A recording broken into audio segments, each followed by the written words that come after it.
EPS பேச்சை பாஜக மதிக்கவில்லை. முதல்வர் மு.க. ஸ்டாலின் பேச்சு. மகளிர் உரிமை தொகை மக்களுக்கு அதிர்ச்சி. விஜய்க்கு எதிராக களமிறங்கும் சிவகார்த்திகேயன். விஜய்க்கு கடைசி நேரத்தில் தடை. விஜய் பிளஸ் அதிமுக பிளஸ் பாஜக கூட்டணி. ரேஷன் கார்டுதாரர்களுக்கு பொங்கல் பரிசு. இனிப்பான செய்தி.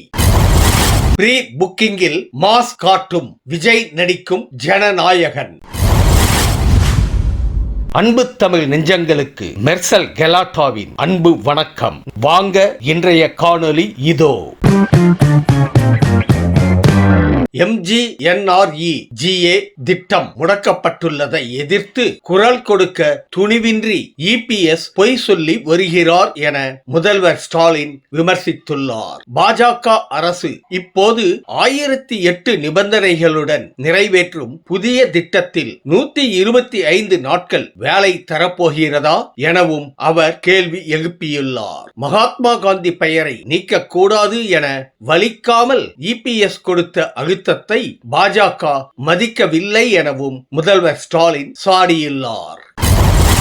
மகளிர் உரிமை தொகை உயர்த்தி வழங்கப்படும் என முதல்வர் ஸ்டாலின் தெரிவித்திருந்தார். ரூபாய் 1000 இருந்து சில நூறுகள் அதிகரிக்கும் என செய்தி வெளியாகி இருந்தது. ஆனால் அதற்கான அறிவிப்பு இப்போது வெளியாகாது என கூறப்படுகிறது. மகளிர் உரிமை தொகையை ரூபாய் 1500 உயர்த்தி வழங்குவோம் என திமுக தேர்தல் வாக்குறுதி அளிக்க இருப்பதாக தகவல் வெளியாகி உள்ளது. அதனால் திமுக மீண்டும் ஆட்சி வந்தால்தான் மகளிர் உரிமை தொகை உயருமாம்.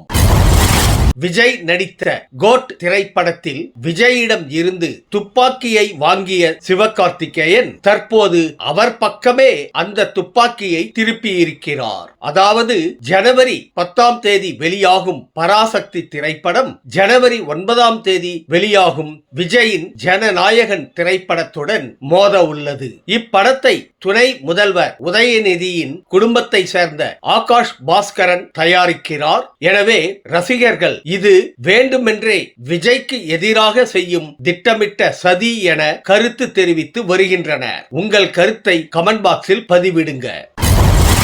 ஜனநாயகன் இசை வெளியீட்டு விழாவில் அரசியல் பேச விஜய்க்கு தடை விதிக்கப்பட்டுள்ளது. இது சினிமா சார்ந்த நிகழ்ச்சியாக மட்டுமே இருக்க வேண்டும் என கூறியுள்ள மலேசிய அரசு ரசிகர்கள் கட்சி கொடி, தாவேகா டி-ஷர்ட், துண்டுகள் அணிந்து வரக்கூடாது என நிபந்தனை விதித்துள்ளது. மீறினால் விஜய் மீது நடவடிக்கை பாயும் எனவும் எச்சரிக்கப்பட்டுள்ளது. இதனால் ஜனநாயகன் திரைப்படத்தின் ஆடியோ லான்ச்சில் குட்டி ஸ்டோரி இடம்பெறுவது சந்தேகம்தான் என்று அவரது ரசிகர்கள் கவலை தெரிவிக்கின்றனர். அரசியலில் விஜய் பிழைக்க வேண்டுமென்றால் உழைக்கும் எங்களோடு NDA கூட்டணியோடு இருக்க வேண்டும் என கூட்டணிக்கு தமிழிசை சவுந்தரராஜன் அழைப்பு விடுத்துள்ளார். தனித்து நின்றால் அரசியல் களத்தில் காணாமல் போய்விடுவீர்கள் என்ற அவர் விஜய் இல்லை என்றாலும் ஜெயிப்போம், இருந்தால் கூடுதல் வாக்குகளுடன் ஜெயிப்போம் என தெரிவித்துள்ளார். தமிழருவி மணியனும் விஜய்க்கு நேரடி அழைப்பு விடுத்திருந்தார். TVK NDA கூட்டணி அமையுமா? உங்கள் கருத்தை கமெண்ட் பாக்ஸில் பதிவிடுங்க.